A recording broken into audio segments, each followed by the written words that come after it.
Hey everybody, welcome to Buy, Play, or Sell. This is my kind of mini-series where I'm looking at games in my basement that I have, but I'm trying to put them into categories. Will I continue to own the game? That is a buy game. That is an invest game. I want this game and I want to play it and I want to share it with others. If I want to simply play a game, but I don't need to have it, that is the play category. Like I'll go to a convention and play it, or I'll go to another friend's house and play it if they have it. And the last category is sell. Which game do I need to get out of the basement for one reason or another, and is a game that I probably am not going to play again, even if someone offers it to me or I'm at a convention and I see it sitting there. Not going to play it. So that's the shtick. Welcome. Stay tuned and I'll let you know of these three games here. Which one am I buying? Which one am I playing? And which one am I selling?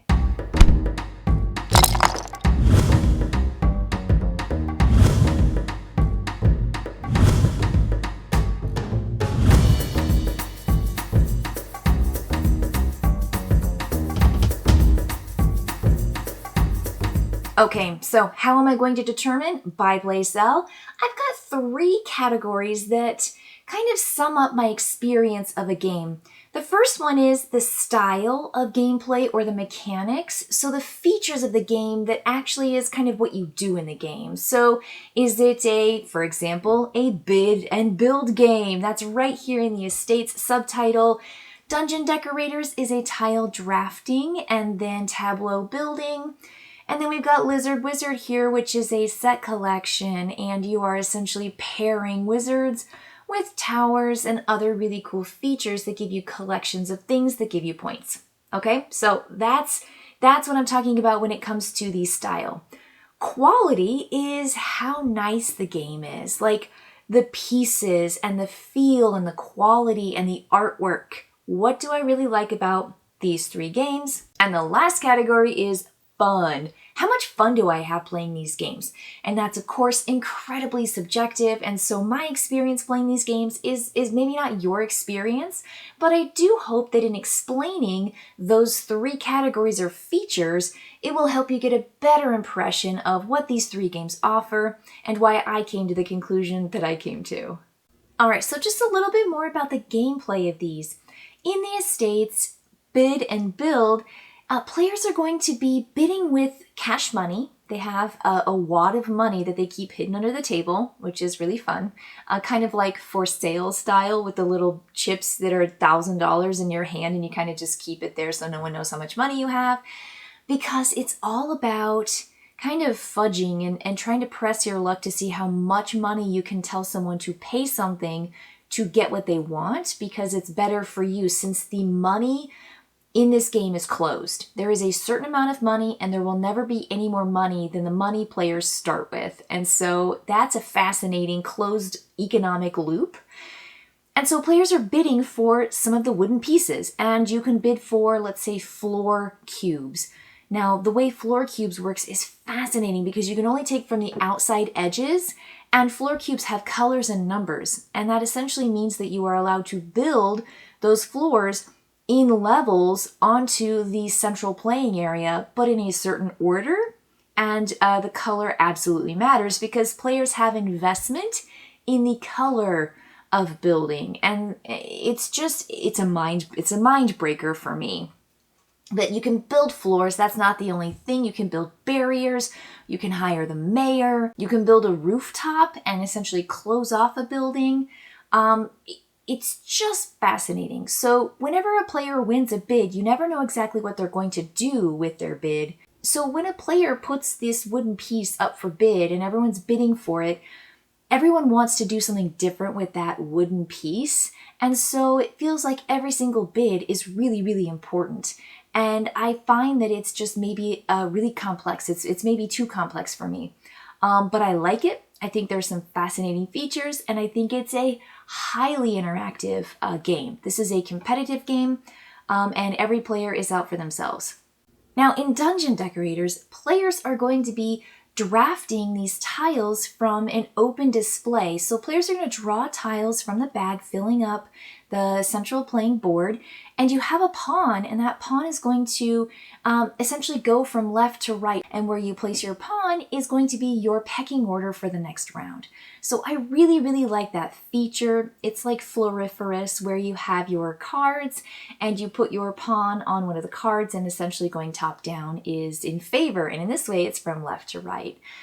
So you take the tile and then you do one of a couple things with it. You place it in your reserve, or you can place it face up, or you can turn it face down. And there are two sides to these tiles, and they have totally different features and functions. So you're building this tableau, this dungeon, and you're decorating it with all these different pieces of artwork and items, but you also have rooms, and there is this kind of the more diverse room colors you have, the score you get. If you have a lot of the same colored room, you get a score for that as well. Hallways are going to give you points perhaps, and players have cards that they get to score mid-game as they accomplish the particular description or requirement for a dungeon feature. And then lastly, in Lizard Wizard, players are taking turns doing an action in the central board area, which has a lot of places to go, but players are fighting for those face-up revealed cards, and those cards are going to give you things like lizards, towers, spells, and familiars. And there's even a place where you can go like dungeon delving, and you can start like searching for loot, but it can be really treacherous down in those depths where you can get a lot of cool stuff, but you could also bust. And so there's even a press your luck feature. And so players are trying to essentially make these collections that have matching pairs. And so you want your tower and your wizard to match. They have these symbols, and they will essentially match with each other. The spells are really interesting and unique, and absolutely will help kind of keep your engine going and build it up even more, but you're vying for these things that are out in the central area, and players are fighting for those things and getting there when they can. Just a little bit about the quality of the games. I'm gonna have to say that Lizard Wizard takes it by a mile. The way that it is essentially produced and packaged is fantastic. There are all of these removable inserts that have bins, and they have places for everything. There are a ton of these reagent tokens, and they are really colorful and cute and beautiful, and they're all so different, but there are a lot of them, and so it's easy to keep them in the bins and take them out. The cards are tarot sized, and that is so nice. They're beautiful, they're big, and they're just really cool, and the artwork is fantastic. So Lizard Wizard takes the appeal of the game, the quality of the game by a mile, but I will say that the Estates and Dungeon Decorators has their own unique style. I would say that their production is interesting. Maybe the Estates production is higher than Dungeon Decorators because of the cubes and the board. Very sturdy, very nice. But I think their design, I think is pretty much on par with each other. Very interesting design. I love this kind of fun flair with the Dungeon Decorators and their vibe. It's very fun, cartoony. And then the Estates has this very, I wouldn't say it's cartoonish, but it definitely doesn't look exactly like a dig and build site. It's kind of lightened that idea of just a little bit. But these two, I think, stand just a titch below Lizard Wizard. And then when it comes to fun, this is really my vibe. This is the way that I feel about the game. So I will say that, I'm going to say that the easiest game for me to play, the game that I fell into quickest and felt comfortable with, was Lizard Wizard. I enjoyed this game. Turns are very fast. I like the artwork and the style. It just kind of came easy to me. It wasn't anything revolutionary for me to understand. Dungeon Decorators and the Estates really challenge me. They challenge me in a way that I think is due to high player interaction. With the Estates, bidding games, not necessarily my favorite. Auction games can really swing wildly in out of your favor and in someone else's favor in a variety of ways. And I think this game is too much maybe of a chess game where there are so many possibilities and so many outcomes, and it's a big puzzle, and you have to keep a lot of information in your mind. You're juggling a lot at the same time, and you're really trying to compete against everyone else, and it's just a lot to handle. So fun. I wasn't necessarily enjoying like the game throughout. We were laughing a lot, but mostly because I made a grievous error towards the end, and when we did the scoring, two of us did abysmally, just atrociously awful, and one person clearly puzzled the game out better than we did, and it was just a hoot.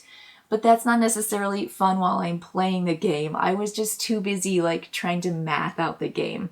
And then Dungeon Decorators, I find, ends way too soon every time I play it. You reach into a bag, and there are essentially the pieces divided into two separate bags. And once you go through the first bag, now you're in the second bag. And once you draw this trigger token that reminds me a lot of Ethnos, where you have the dragon cards. The first one, you're like, uh-oh, dragon might be coming soon. Second one, uh-oh, get your stuff in order. Third one, game over. And so it ends, and that's what happens in Ethnos as well. I do like that feature in Ethnos for some reason, but here, the luck of having it in the bag in the entire second half, you could draw those very, very early and essentially not get to have any of the tiles from the second bag. I mean, it happened, I think, the third time I played. It was insanely fast. And so I felt like we were only halfway through the game, and it was done. And so for me, this game always ends sooner than I think it should. And so I'm a little bit more worried as I play that the game is going to end and I'm not going to have all my ducks in a row. And so I find that I'm a little bit more worried in this game as opposed to enjoying and having fun. And of course, players take things that you want and you have to change your strategy. So it can be a little frustrating. So fun-wise, I think I maybe had a little bit more fun here. I'd like to have fun here. I don't know if I'll ever be able to have fun with this game, like enjoy myself. Okay, folks, we are down to it. Which game am I going to buy? Which game am I going to play? And which game will I sell? So, drum roll. We're going to start with the buy game. The buy game is Dungeon Decorators. Okay, so a couple reasons why I'm going to buy Dungeon Decorators, or in this case, keep it.